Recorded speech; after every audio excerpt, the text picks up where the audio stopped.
and good conversation, you gotta tune in to Coffee and Conversation with Collette. That's me. Thursday mornings from 7 a.m. to 8 a.m. on the only station, WHBR TV 33. See you soon.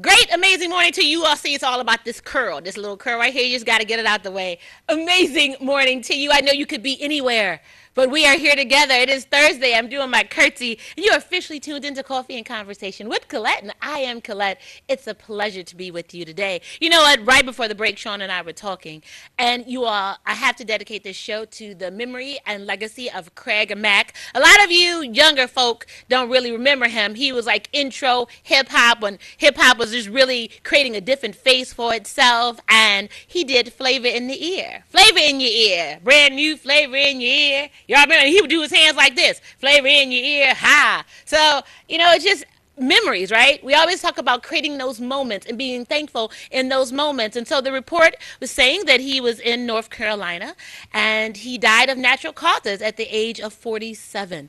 So our prayers go out to his family, those of us who have had an impact, been impacted because of his life and his music. And the legacy will continue to live on. So peace and blessings to you, Craig Mack, and giving us that flavor in our ears. And so that is my motivation on today. And callers, I see you. Without me even giving us the numbers on today, let me give them to you.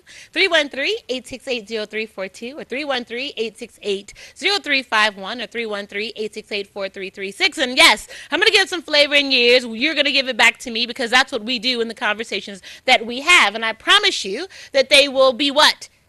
Educational, enlightening, and empowering. That is our goal. Those are our 3 E's. Before we get into the topic of today, which we're going to continue on the thrust of education, a lot has been happening in education. We had the National Student Walkout Day. I really want to know what you think about that. I have some different opinions. We're going to talk about some chaos at the Detroit School Board meeting. I want us to talk about Betsy DeVos.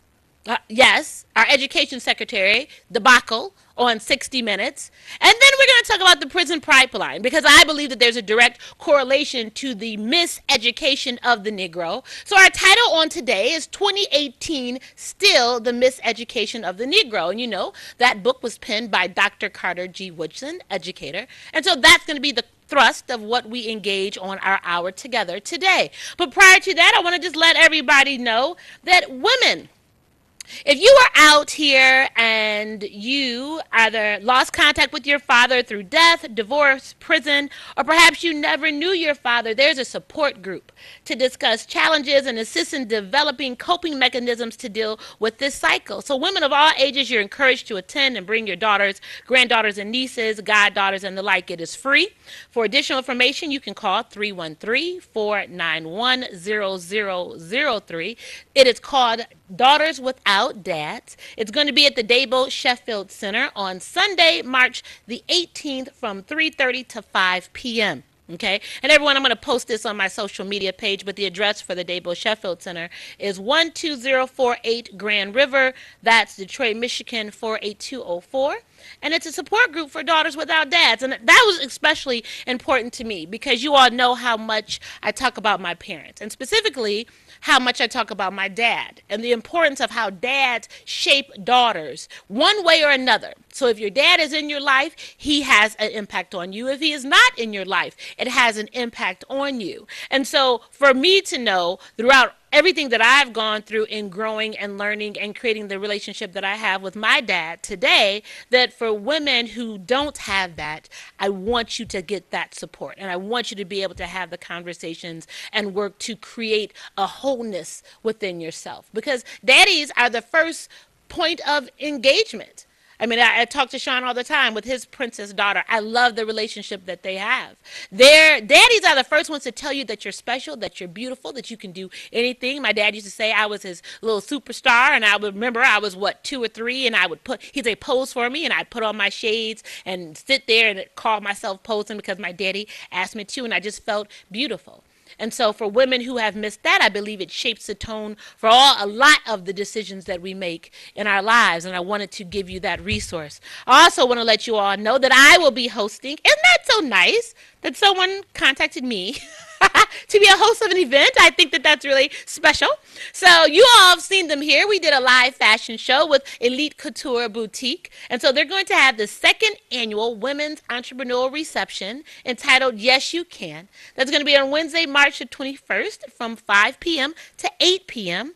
And I, as an entrepreneur as well, was asked to be the VIP host, and that is what I'm going to do.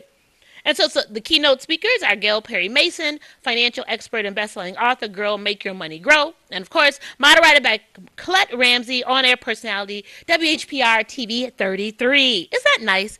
So that's going to be at 66 East Forest Avenue in Detroit. You can get information. The event is on Eventbrite? Yes, it is.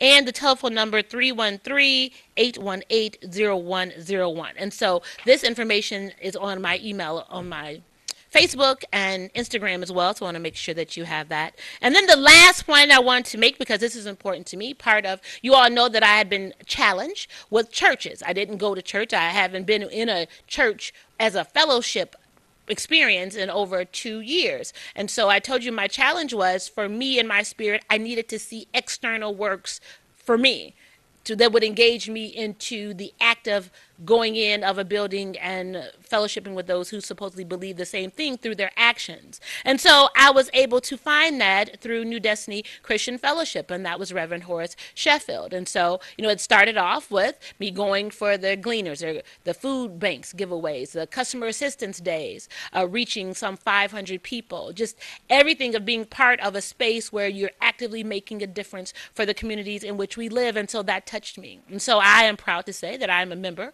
of New Destiny Christian Fellowship. And so we're having the church anniversary banquet. That is Saturday, March the 16th, beginning at 6 p.m. And it's going to be at the building. So I should let you know something, that you house a building that does everything for the community, and you still have your church services too. You didn't go and build some big old mega church somewhere, some big cathedral space somewhere. That in the building in which you serve the community every day, you are now still also having church services, and there will be the church anniversary banquet, and that's on Saturday, March 17th. That is on my social media as well. Tickets are $30 for that. There is a cost. It's going to be an amazing experience. Thank you. And so Prophetess Shamika Morley, pastor and speaker, Anointed Terrain Ministries in the Nassau, Bahamas, she will be the speaker for that evening. So those are my items. Normally I don't have, isn't that nice? I'm growing up to be able to have some items to be able to go with you before we get into the subject matter. So everyone, there you have it, okay? 2018 State of the Miseducation of the Negro. I have a clip. I'm going to go to the clip, and all the lines are lit. I see you. I'm going to get to everyone this morning. The first clip is only about 5 minutes, so I want you to indulge me in that. But I want to open with a quote from our own Dr. Carter G. Woodson that states, "When you control a man's thinking, you do not have to worry about his actions. He will find his proper place and will stay in it. You do not need to send him to the back door. He will go without being told. In fact, if there is no back door, he will protest until one is made for his use. His education demands it." I need that to resonate with you. I'm going to say that one more again. Listen, now I want you to listen to this, not just hear it. Listen. When you control a man's thinking, you do not have to worry about his actions. He will find his proper place and will stay in it. You do not need to send him to the back door. He will go without being told. In fact, if there is no back door, he will protest until one is made for his use. His education demands it. And so we are in the throes of education. We had a couple weeks ago our State of the City address right here for the city of Detroit, and talking about getting our young people to stay. And I thought it was very interesting, this college promise. And that's great when you are of college age, if those of you who have mastered those skill sets to then go on to college. But then we had a report in Michigan that we can't get past the third grade in our reading. And so what kinds of conversations are we having? So if you're really controlling the thinking, then you're not going to start off by promising a college education, and you're going to diversify the offerings, because not everyone's going to go to college, but even more so, you're going to understand the true essence of what is educational.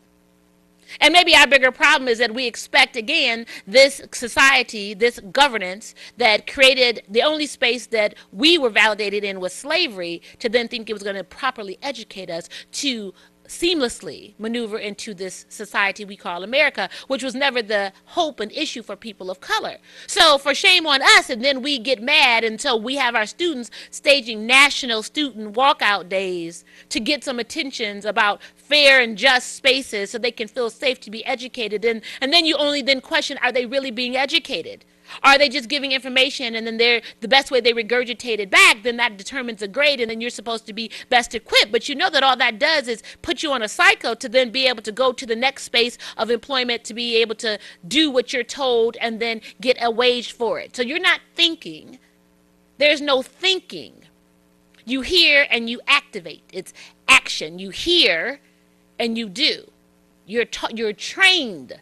It's not thinking, it's trained. So what I'm going to do, we're going to go to this quick clip. Callers, don't go anywhere. I'm going to get everyone, the lines are lit, and we're going to put this all together, because we're consistently dealing with chaos. From the leadership perspective, we're dealing with chaos. From our local community, we can't even get to the real issues of education, but maybe the truth is we're not supposed to. And maybe that's where the prison pipeline comes in. So we're going to talk about it this morning. But let's check out this clip from The View. And I want to know what you think.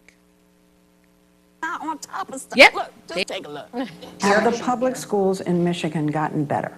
I don't know. Overall, I can't say overall that they have all gotten better. Have you seen the really bad schools? Maybe try to figure out what they're doing? I have not intentionally visited schools that are underperforming. Maybe you should. Maybe I should. Yes. Yeah, maybe you should. Wow. So, call me crazy, but what's she been doing this whole time? Wow. I don't know. Well, the scary thing is she was in her home state of Michigan. Yeah. Yes. And hasn't visited her own state's schools. And what is so upsetting to me is that education was the great equalizer for me. I've often said I was the kid from the South Bronx, but I was smart. And I was in the books, and my parents did everything to make sure I went to good schools. And it's the only reason I'm sitting here today and not a statistic. And so when you think about the head of the education department responsible for really our children's lives, not being qualified to lead those lives and to lead the education, it hurts me to my core, because kids like me don't have a chance with Betsy DeVos as the person taking care of their education. But Sonny, you're lucky. No chance. You're lucky because you had parents that Yes. took the time to And my get mom's involved. a teacher. Well, and That's one of the problems saving here is grace. when you look at taking money from public schools and putting it into charter schools or private schools, there is a group of children that barely gets to school with breakfast in them. Yes. You know, you can't assume that every parent is going to be able to research these places. That's a lot of paperwork. It's a lot of legwork. So ultimately, who this is going to hurt is the most underprivileged young people that are already struggling. Of course. But wait, one more thing real quickly. The other thing is, after the confirmation hearings and how much struggle she had getting in and people saying you weren't prepared, that part, you forgive her once, but you don't forgive her twice. No. The idea that she did not research a lot of this before sitting down with Leslie Stahl. Yes. I'd at least have a cheat sheet. Does she from not Saffron. care? Well, Does she Trump- not Well, care? remember, Trump had remember he had a cheat sheet that said, I hear you. She should have had some little cheat sheet Just like some that. numbers or something. This is what I want to say. I had brunch yesterday with a good friend of mine who actually works in conservative education policy. And there are great people that are working hard to try and explain why I am in agreement school vouchers actually have a lot of positivity. And I want to say the U.S. spends over $620 billion on K-12 education, but our students are behind every other advanced industrial nations when it comes to test scoring. The most recent program for international student assessment placed the U.S. at an unimpressive 38 out of 71 countries in math and science. So there are arguments and conversations to be had about school choice and mechanisms for improving schools, including public schools. This woman, unfortunately, right now, for whatever reason, again, we should just put my friend Inez in front of Leslie Stahl, because there are arguments to be had. We are not doing well in education. My good friend works in conservative education policy, who I had brunch with yesterday morning. And I think that there are ways where we can have better spokespeople explaining our ideology, and it is endlessly frustrating to see someone who's in charge of this go on TV in front of Leslie Stahl and basically say, I don't know anything about my home state. Because she doesn't know. But I don't know if she doesn't know or she choked, and I don't know the answer to that. She doesn't know. So interesting in what you said in terms of ideology. I thought nobody wanted ideology taught in schools. Policy. And how you view education, how you view government spending on education. I just said. Isn't it a fact No, I understand. Well, but I'm glad you cleared that up, because that's not what I heard. So I'm glad, because I heard you say ideology and I missed the other part. My understanding is that when you do a charter school, though, you do take some money away from the public schools. But Am I right? you do. That seems to be the So problem. the She didn't Milwaukee- address that at all. The Milwaukee voucher program dropped felony convictions from 79% versus a matched public school, and drug crime convictions were down 93%. And again, this is a difference in your perspective on how you want money spent on government. It is a valid argument to be had. It's a valid debate to be had. But when we have someone like her on, it may be, but the real issue here is the woman in charge. Is the woman responsible for it? And if you think about it, when you think about the people that President Obama put in, I mean, he has Arnie Duncan, who had just a plethora of experience. He was the CEO of the Chicago Public Schools.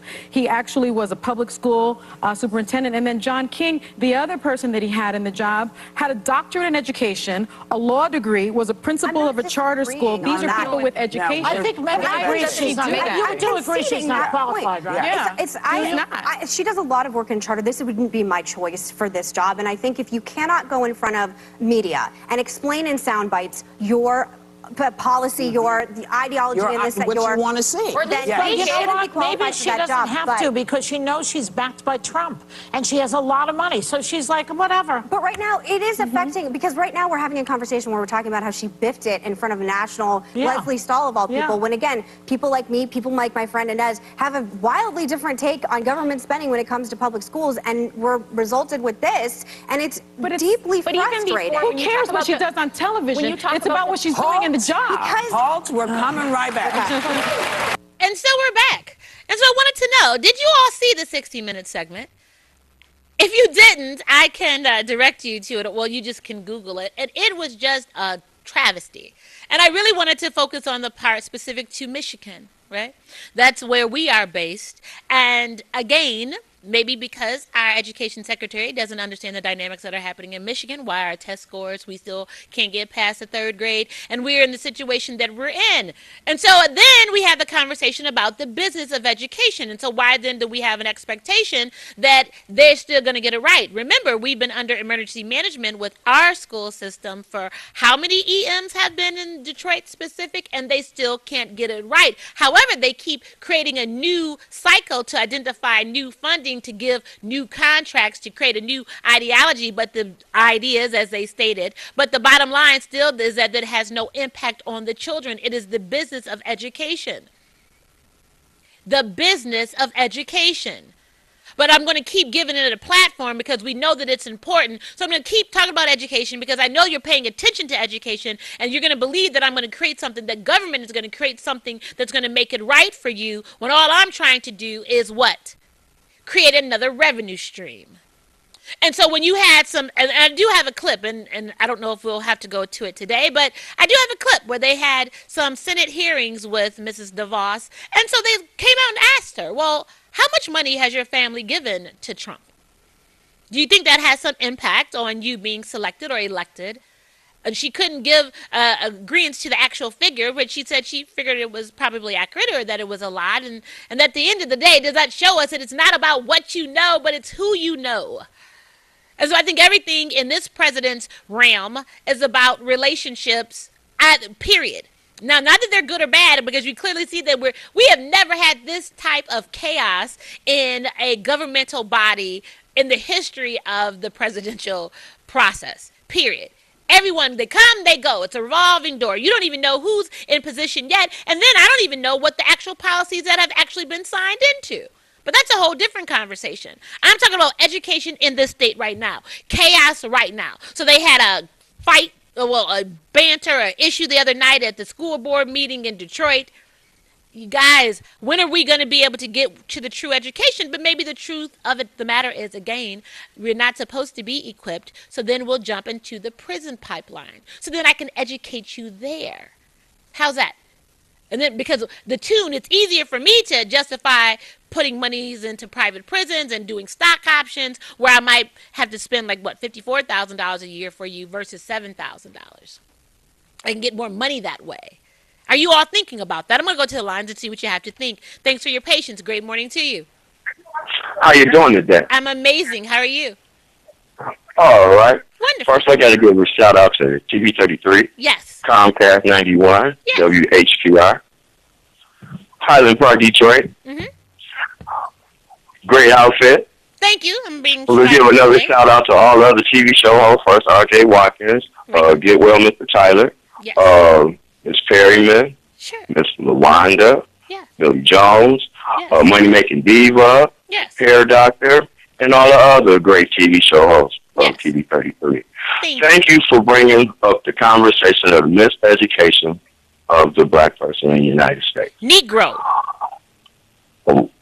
You say Negro. Okay. Yeah, that's it. That's the title. Let's That's the go. Well, title of the book. That is the legal term. Yeah, You that's are the correct title of the about that. book. That's the title of the book, The Miseducation of the Oh, it's the Negro by title of the Carter G. book. Woodson. Sure. Oh, okay, my bad. No problem. Well, the point is this. Sure. Before 1974, there were no school strikes here in the city of Detroit. Okay. There was really no school strikes at all. But when there became an empowerment, that the educational system, it was right behind busing. When forced busing became part of public education, that's when education became about money, became about vendors. So it wasn't about educating the per se child from going from a negative point to a plus point every year. It was about set mandates to get the kid from the first grade up to 12th grade. Because legally, after the 12th grade, public schools were not obligated to house these children. Okay. So at the end of the day, when it comes down to parenting, when you rely on the federal government to empower your kid to deal with this world, you get the results that you put in.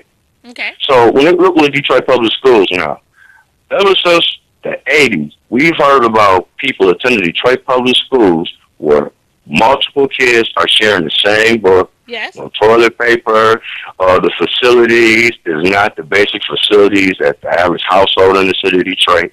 Sure. But we sent our kids here. Now, Sure. the people who were able to afford to send their kids to a parochial or Catholic school, Yes. okay, there was never an uproar. You still pay taxes for public schools, but you took money out your pocket to do what? To empower your child on another level. Sure. Never heard an outcry. We just heard our mayor talk about his family was doing that in the 1920s. So I don't understand why people want to confuse charter schools and not see what this country was doing years ago when it came out to Catholic schools and or the basis of public education. Okay. Now, Well, let me ask this, and let's just say this. Maybe the issue, and this is my opinion, that education is always, everything in America is a business, period. That is the basis of how America was created, to create money, to have revenue streams. So education has always been a business. Once it became engaged with people on a local level, then that's when we became interested and a part of it. But it's always been about revenue. Period, first of all. And once you started delineating from, if you're not going to have a strong public education, then I'm going to create other options for people to go and specialize their children. If I feel that they're getting better needs over here, whatever their needs met, or better educational practices, not a problem. And so it's a breakdown between the charter schools. And I know a lot of the conversations, Collette, well, but then it takes away from the enrollment in public schools. Well, I think we're having two separate conversations. So you're having a conversation of what is the best way to educate your child versus the resources that you feel are going to be available in that system. So people believe that if we drop the numbers of students in the public school system, then we won't have the monies to be able to support the educational process. But if you really pay attention, those monies don't go towards the education of the student. That curriculum is already established. That's already handed down. The monies aren't going for books. Those are going for salaries. It's going for buildings. It's not going for the actual programmatic pieces that the children have to engage with every day. You know that, right? I mean, we just had a school on the news right now that was talking about the dilapidation in the school and should they close it down now. Those monies aren't going towards the structures of the school. So when you have a mayor that's talking about we want to save the children, we want to keep them staying here by taking the money and getting the structure of the buildings together. Make sure there's no asbestos. Make sure that the water is right in the schools. Make sure that it's just functioning from a building perspective, from an operational perspective. Can we do that first? But everyone wants to miss that part of it. Right? So people don't, they're like, they think it's just about the book. And it's not about the book. We haven't even gotten to the curriculum. If you look at the issues right now, you have those key schools, those gifted schools, you all know who they are, I don't have to say the names of them, where you are clear, the perception is the students are going to get the right type of education. But no one ever talks about the curriculum in the school. We talk about the faltering of the schools. Curriculum becomes an issue when the test scores are bad, or when you get a report that says, "Oh, they can't read past the 3rd grade." We don't have conversations about curriculum, everyone. We can't get there because the schools are still raggedy, and then you wonder where the monies are going to go. So I appreciate your call. I'm going to get everybody in on today. You gave us something to think about. So if you all agree that the positioning is that, hey, you should have the option with public schools, charter schools. I say make sure that the children are educated by any means necessary. But maybe we don't know what true education is. Hey, Mal, I appreciate you. Have an amazing day. Have an amazing day, dear. Thank you so much. So everyone, that's what it is. Maybe we just don't know what education is. Maybe I need to look that up in the dictionary. Thanks for your patience. Great morning to you. Yes, good morning. Good morning. You know, when you come to education, education is tied to ethnic cleansing in this country. Okay. Negro removal, not just in Detroit, Chicago, Los Angeles, Birmingham, Alabama, all over the country. You got schools that's in crises, so-called crises, of only black schools. Yes. When you come to education. Yes. And when I look back and studied the education as far as the degree of education, those who are 25 and older, from 70, I got a department from the Department of Commerce. Yes. American black population, 1970 to 1982. Yes. Statistical view. Now, from there, it showed that we were progressing over them. Over the whites, we was progressing in the black schools, and was graduate more people, more went to college, was getting degrees. But all of a sudden, when they found out that the suburbs couldn't pay for the rotten infrastructure in the 90s, then they came to the black schools and talked about experiment in charter schools and how bad schools was. But when you got educators with 315 teachers that don't study after they get theirs and told the kids at that time, I got mine and you got yours to go, then they run to a bar. Right. Like a friend of mine used to have. Those people wasn't good stewards. Because what happened?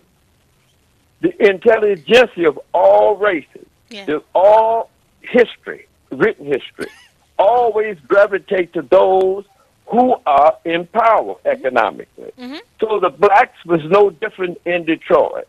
They allowed for the state to separate black education from the white education, which we fought for, not to sit with white kids and all that stuff. Yes. We fought, so if you pass a law on us, you're going to pass it on the whites.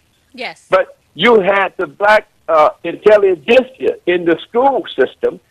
They allowed for a chipping away. Yes. Governor England came in and talked about a faith-based education of schools. Sure. Reverend Holly and all of them going to help kids. They help chip away at our school system. Okay. Then, but I can tell you another time. Sure. Then they messed around there, and the first one who took the schools from the public was New Detroit. Okay. With Helen Moore. Okay. Mother of Education was with New Detroit. They took this over the school system. Okay. And then when they took over the school system, little by little, they chipped away, and the teachers went along with it. Okay. And when they went along with it, because of their class nature, with all intelligentsia, they're the one who gravitate to the rich in slavery.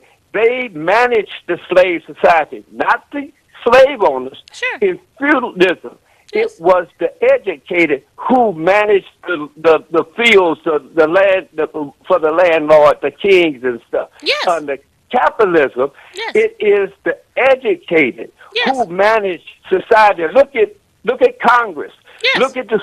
So what happened? The school system in Detroit is no different from the failing school system in Washington, D.C., Sure. New Orleans, Harlem, because this is a national plan, Yes. and the national plan is to put us out of the cities, and to look at the population decline in all major cities where we at. And when they first did it, Collette, they did it with the school system. Yeah. That's how they start moving out. And when that school got mold over there, they're moving those parents out of Detroit. Yeah. So they should be repairing it, the section that's got it. Yes. Let the other section, they got it, the kids be in there. But they don't, that's why the parents are mad. They don't know why they're mad. They know they don't want their kids wholesale and moved out of what is Palmer Park School Academy. Yes. And that other school, they said. Yes. So what I see, Collette, is I see that the school, look at the population, Yes. as the schools close, go back to about when they took over, 1999. Okay. The state took over. Look at the population, look at the school closing, and then you look at the population during that time. Yes. You will see they correlate. Yes. So it ain't about no education at all. Right. So that's what I'm saying. It's not about education. Right. And if we don't, in the last thing on there, Sure. I would say that the kids that's marching, Mm-hmm. we know that the Rifle Association came out. I hear people talking about the Second Amendment, but I don't hear them talking about the article of the first in the Constitution, the U.S. Constitution. Look at Article 1 about legislation, and then look at Section 8. Okay. The militia is, they train them? Yes. What are they for? When you read Section 8, they are armed. They're going to be armed. They're not going to give up that arm, and they're supposed to be regulated by Congress. Yeah. And they're supposed to be able to be called on to stop insurrection. Yes. So they're not going to, however many kids going to get shot down. That's a constitutional question. They got to be changed in the Constitution. 2/3 of the both houses and 2/3 of the states are the 2/3 of the Congress that have to ratify it. Sure. So that ain't gonna happen. The kids can get that there and roll and unless. Sure. Now unless, and here's the bad part. What has happened to us? The black intelligentsia have played the role of colonial dictators in our communities across this country. Sure. And they have now crippled the ones, we are the people, through our experiencing in this country. We always, when we started, whites followed us, the white masses. Sure. We was the ones that was supposed to stop Trump from having wars in space. But now we have been reduced to paupers and desperados in every city by the black intelligentsia, not no Klansmen and the black fathers. But that I'm gonna stop. You know, I talk too much, and the reason I do that, Collette, because I used to ask people to talk show host to dialogue with me. Yes. But some I'm afraid, like Reverend Holly, they're afraid. Okay. And so because they know I'm going to use figures in real life and go to reduce them, and they don't want to be reduced because they paid some crumbs to misguide us. Okay. Well, I always appreciate what you bring to the conversation. And if you got anything to say, I'm going to stop talking and pause sometime with you because you really got a good show going. Sure. Thank you so much. And we appreciate you on this show. And you can call, and I love your facts, and I love your figures, and we learn from it. And I agree with you. And now, Brother Tyrone, on this one, I agree everything that you stated. Okay. Yes, we've talked before and have an amazing day. I'm going to make sure I get everybody else in. But this is all about class. We've talked about this before. Color is the bait and switch. It's about class. The black intelligentsia, the talented 10th, that's about class. It's a separation from those who can, those who can't, socioeconomic components. It's not about color. But that is what the initial position is that causes dissension among the masses, is that it's about color. But when you're poor and black, it looks the same as when you're poor and white. It looks the same as if poor and yellow, poor Mexican, whatever it looks like, poor is poor. So going to each one of those communities, the education system is going to be to boot. Housing is going to be horrible. City services are going to be horrible. It's all the same because poor is poor. And to everyone's point, we still haven't gotten to what education is. We haven't gotten to how we should be educated. But the truth is, no one wants us to be educated because then we can't not be controlled. What was the quote I just said to you? It's about being able to control you. If I tell you what to think the way I want you to think it, you won't think anything other than what I tell you. And the truth is you're not even thinking. You're just regurgitating the information that I'm giving you. And you'll go right into your space. You'll find that comfort spot for you in this society, and you'll stay there. You'll never move beyond it. You won't go anywhere else. You'll stay. You'll find that spot, and you'll even fight for the spot, as Carter G. Woodson said. Let me go to the line. Thanks for your patience. Great morning to you. Hey, good morning. Good morning. You know, wow, we were everywhere this morning. Awesome show, awesome call. Thank you. First, let me just hit this with the Constitution. Okay. Keep in mind, the Constitution was written by a group of people who was running from somebody. Nice. Sure. Okay? Yeah. Let me just put that out there. That should change your perspective and how to really view that document. It wasn't written by us. Right. It was written by some people who was running from somebody. And wait, and can I add, and stay there, and can I add, it wasn't written by us, and it wasn't written for us. But exactly. Please, but they please written continue. that document because when they were going, when those particular Puritans who wrote the document of the Constitution was the Puritans, they were escaping prosecution from the King of England. Well, let me just say this. Wait, let me add to it. My perception is they were kicked out of England. They were the crooks and the thieves and the murderers and everyone that they didn't want in their society. So in order to purify our society, we're going to put you out and you're going to go someplace else. So that's what happened. They didn't have a choice to try to make it work. They got shipped away. Okay. And many were facing some felony charges. Sure. You know, that was the worst of the worst. So when they got here and they murdered our native brothers and sisters who were black people at that time also, they got smart and said, well, if that man over there ever comes after us, we need to have something in place. Yeah. So let's draft a document to show that we together. Yeah. You know, we all together in this thing, and we're gonna form us a militia. Right. You know, because we're going to need some protection if he try to take us back or kill us or make us pay for our indecency. Mm. So the reason why I said that to say this. Sure. Freedom was ours in the beginning. Yeah. That's why the educational school system did what it did, because those people who ran it said, you mean they're really going to let us do it? Okay. Sure. That's how I went. Well, but stay there. Stay there because you 6'4", stay there for a minute because you're triggering certain thoughts in me and I want to get them out. But did you all get what he said? Is that if all we did was replicate their model, then how was it going to be any different from us? For us, and I'm not saying that we didn't need our own schools. I'm not saying any of that. I'm not saying that we didn't need to create structures that focus on us. But even the historical HBCUs were established with funding with people that didn't look like us. So you don't think that they then had an impact on how we were educated.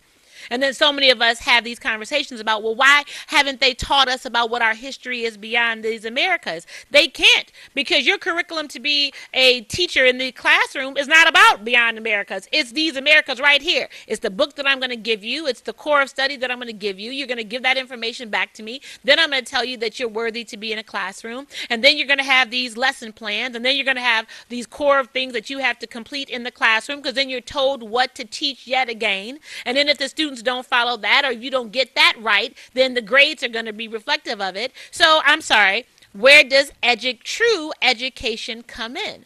If you don't take it upon yourself in your households, to the young people that you meet right now, to give them the real information. I'm not saying not master what's in the book that they give you. Fine, do that. Use that as an intellectual exercise. But then you have to know that there's more than that. So please continue your thought.